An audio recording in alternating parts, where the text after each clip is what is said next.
खासी खोकला डेंगू घेऊन जागे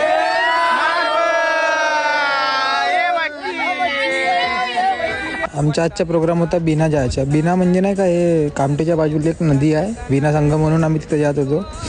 पटपट गाडीवर बसून आम्ही निघालो यासाठी. सगळं रोडानं मार मस्ता करत करत जात होतो आम्ही. थोड्याच वेळात साला आम्ही बिनाले आलो तर एवढा चिखल होता झाला तिथं नुसती गाडी फसत होती आमची. साला पाऊस बी नाही का दावडा येत होता ना दावडा जात होता. मी म्हणलं एक तर येऊन जाणार तर चाललाच जा.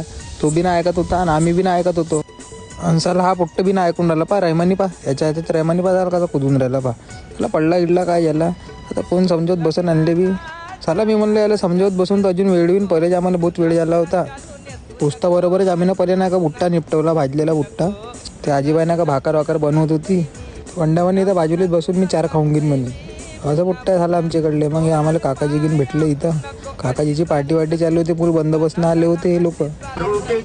थोडी थोडी भक्ताला येई घोडी भक्त येई घोडी.